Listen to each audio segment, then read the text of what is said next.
Hi everyone, my name is Sarah Gomez, and I'm just going to dive right into the first question. So, how would I briefly describe child life to someone who hasn't heard of it before?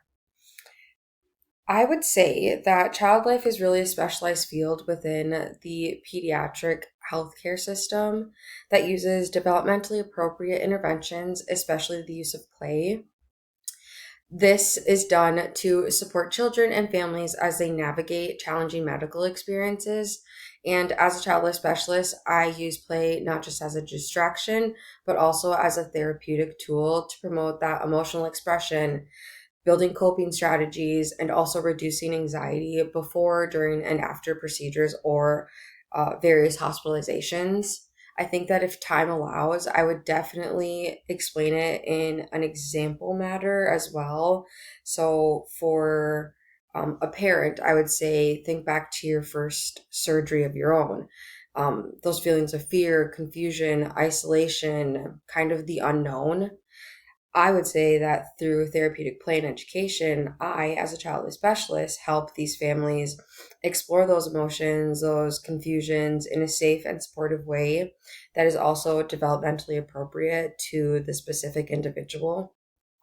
I would say that it's just about ensuring that the family and the child don't feel alone within these medical experiences. And I do support them by helping them feel seen, heard, and emotionally supported during what an overwhelming time could look like for them. For question two, what's one thing that makes you stand out from other candidates? I think that's something that sets me apart from everyone is that I've experienced the healthcare system from both sides, both as a provider during my volunteer experiences and as a pediatric patient.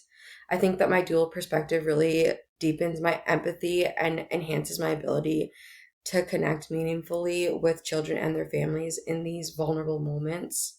My personal experience has really helped me shape a strong sense of cultural humility, adaptability, and emotional intelligence, which I believe I apply throughout my professional scope of practice with kids and families. And additionally, I also come from a diverse background that has really shaped my understanding of how identity, culture, value, and socioeconomic status can really influence a child's medical experience. And I think I bring not only academic training and theoretical knowledge, but I have a lived experience and the understanding of the complexities that children and family face. I think that this enables me to really deliver true individualized and trauma informed care for patients and families who may or may not have experienced the medical system prior to my interaction with them.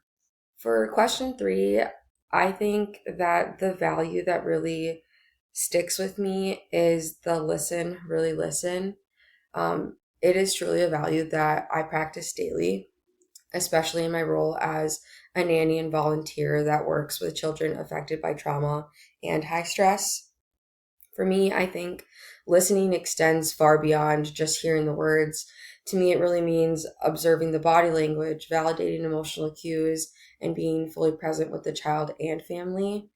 I think one moment that really stands out to me that happened while I was nannying a child who had experienced a recent family trauma, I noticed that she really just wasn't verbalizing her emotions. She played very intensely and was angry a lot of the time.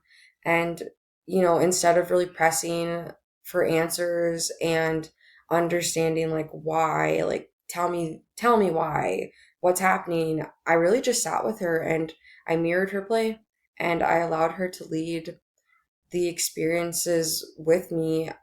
Over time, she really just began opening up in subtle ways, eventually expressing her fears through drawing or storytelling or just having those simple aha moments while she was with me. The experience taught me the importance of really creating space for children and allowing them to communicate in the ways that feel safest to them. I think that by listening with more than just our ears, we really are allowing ourselves to honor their pace and their voice whenever they feel most comfortable. For question 4, if I were a distraction item, what would it be? I definitely had to think about this one a little bit, but I would say Play-Doh. It's malleable, inclusive, and engaging across all age groups. It serves as like a calming tool in a way that expresses those internal feelings. So, for example, sculpting an emotion, a face, or a body part that's being affected by a procedure. I also just think it's like simple and fun and soothing. And like Play Doh, I strive to be flexible, grounded, and responsive to each individual's needs and their family's needs. And I'm going to strive to do that within any position that I have. And I believe I answered all of the questions. Thank you so much for listening and have a good day.